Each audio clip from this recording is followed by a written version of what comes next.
Hello, जय Hind everyone. मैं विकास तंवर एक बार फिर से आप सभी का स्वागत करता हूं एग्जाम टॉक्स में। और जैसा कि आप देख पा रहे हैं, आज हम बात करने वाले हैं एक ऐसे किस्से की जहां पे शहीद भगत सिंह ने अपने पिताजी को डांट लगा दी थी। तो जानेंगे सारी की सारी बातें कि क्या उन्होंने अपने फादर साहब को कहा था जब उन्होंने एक याचिका दायर करी थी, उस चीज़ को लेके भगत सिंह क्यों नाराज हुए अपने फादर से। तो इस वीडियो को लास्ट तक देखना। अगर आप भगत सिंह के फैन हैं तो इस वीडियो को आप लाइक भी कर सकते हैं और बताएं क्या भगत सिंह ने जो ये काम किया था, अपने फादर को डांट लगाई थी, वो सही था या नहीं था। पूरी वीडियो देखने के बाद डिसाइड करें। और हम बढ़ते हैं इस टॉपिक की तरफ, पर उससे पहले एक अपडेट। जितने भी स्टूडेंट एनडीए 2024 के लिए प्रिपेयर करना चाहते हैं वो ज्वाइन कर सकते हैं offline batches IAS study centre Hansi के।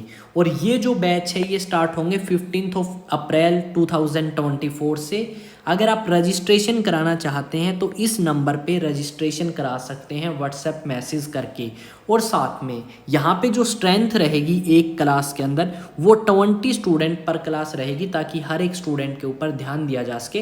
तो डेफिनेटली आप भी ज्वाइन कर सकते हैं आईएएस स्टडी सेंटर के जो फाउंडेशन क्लासेस हैं एनडीए 2024। अगर आप 11th क्लास के स्टूडेंट हैं या आप 12th क्लास के स्टूडेंट हैं तो स्कूलिंग भी कर सकते हैं और साथ में प्रिपरेशन भी। अब आते हैं टॉपिक के ऊपर। तो क्या हुआ था, भगत सिंह जो है उन्होंने अपने फादर को फटकार या डांट लगाई थी, क्योंकि उन्होंने भगत सिंह को बचाने के लिए एक दया याचिका जो है वो लिखी थी। उस समय जो आपकी कमेटी बनाई गई थी भगत सिंह को फांसी देने के लिए, उस कमेटी को। तो जानेंगे सारी की सारी बातें। अगर हम यहाँ पे जाने सबसे पहले तो हुआ क्या था। जो भगत सिंह है उन्होंने क्या किया था, उन्होंने 2-3 क्रांतिकारी गतिविधियां करी थी। सबसे पहले अगर हम बात करें तो उन्होंने सोंड्रस मर्डर किया था लाहौर के अंदर, जो कि एक पुलिस अधिकारी था 21 साल का। दूसरा जो है उन्होंने क्या किया था, उन्होंने किया था आपका जो लेजिस्लेटिव असेंबली थी, उस लेजिस्लेटिव असेंबली में उन्होंने बॉम्ब गिराया था। पर उससे पहले थोड़ी सी चीज़ें जान लें।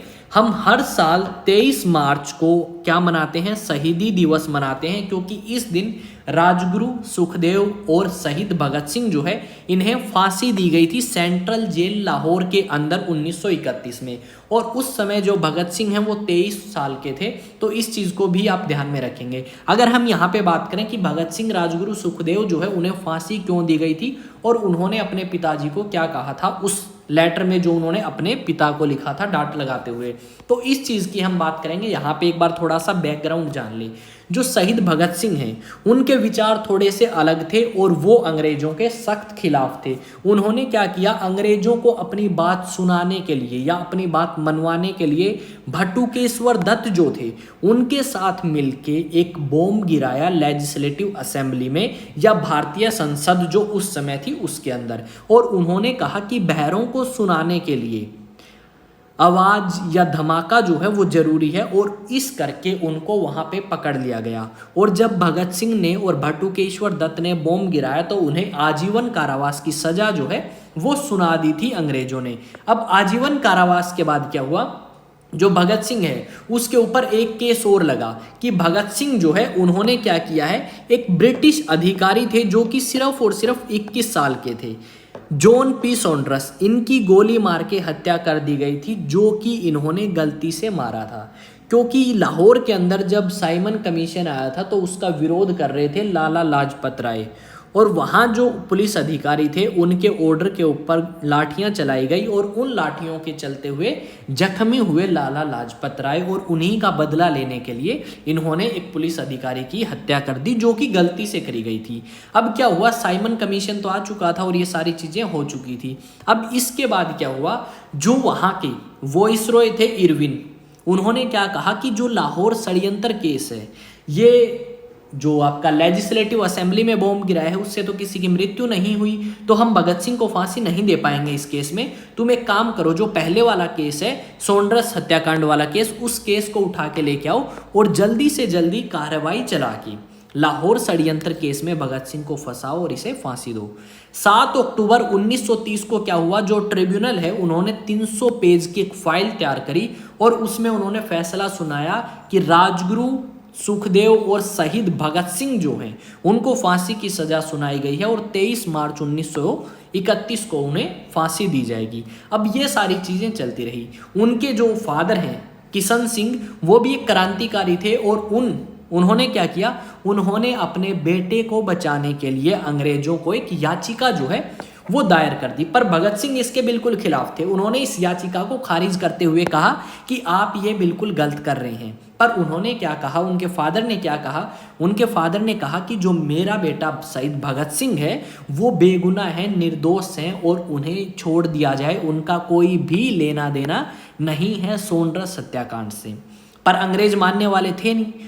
उन्होंने क्या किया, उन्होंने फांसी तो देनी थी पर वो सुन रहे थे सभी को कि कौन क्या कहता है। यहीं आगे जाके भगत सिंह क्या कहते हैं अपने फादर को, जब उन्हें पता लगा कि मेरे फादर ने मेरी बचाने के लिए एक याचिका लिखी है अंग्रेज अधिकारियों को, तो उन्होंने यहाँ पे लिखा है, मुझे यह जानकर आश्चर्य हुआ कि आपने मेरे बचाव के संबंध में विशेष न्यायाधिकरण के सदस्यों को एक याचिका दायर की है। इसने मेरे दिमाग का पूरा संतुलन बिगाड़ दिया है। उन्होंने कहा कि उनके पिता होने के बावजूद वह ऐसा कदम उठाने के हकदार नहीं थे। यहाँ पे भगत सिंह कहना चाहते हैं कि आपने जो याचिका दायर करी है ना, दया याचिका, वो बिल्कुल गलत है और नाजायज है। यहाँ पे उन्होंने कहा कि आप मेरे पिता हैं पर उसके बावजूद भी आपको ये हक नहीं है कि आप कुछ ऐसा कदम उठाएं।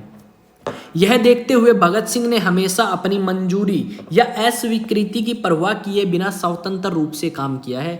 वो नहीं चाहते थे कि उनके फादर ऐसा कुछ करें और वो डरते भी नहीं थे मरने से कि मुझे फांसी होगी और कुछ होगा, वो सारी चीज़ें।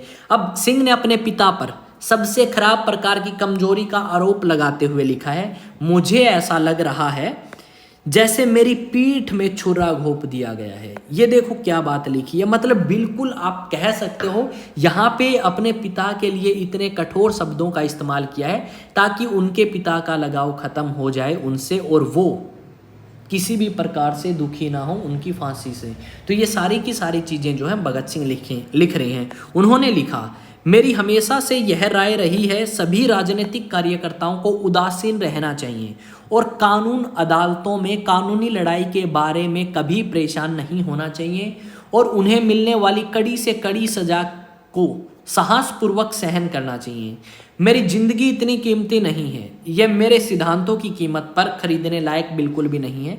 यहाँ पे भगत सिंह कह रहे हैं कि मेरी जिंदगी इतनी कीमती नहीं है कि मैं मेरे सिद्धांतों को छोड़ दूं मेरी जिंदगी बचाने के लिए। मेरे जो सिद्धांत हैं वो मेरे लिए सबसे ज़्यादा ज़रूरी हैं और अगर मुझे उन सिद्धांतों को फॉलो करते हुए अपनी जान की बलि भी देनी पड़े या अपनी जान भी देनी पड़े तो मैं बाखुशी जान दूंगा। ये बात जो है एक पिता और एक पुत्र के बीच में हुई है और रिसेंटली 23 मार्च को हमने सेलिब्रेट किया है शहीदी दिवस। ठीक है, हम हर साल उनको याद करते हैं 23 मार्च को, उनके बर्थडे के ऊपर हम उन्हें याद करते हैं और जब तक भारत रहेगा वो हमारे दिलों में बसते रहेंगे। और अगर आप भी यही मानते हैं भगत सिंह को लेके तो आप भी कमेंट सेक्शन में एक बार ज़रूर लिखें शहीद भगत सिंह के नाम पे।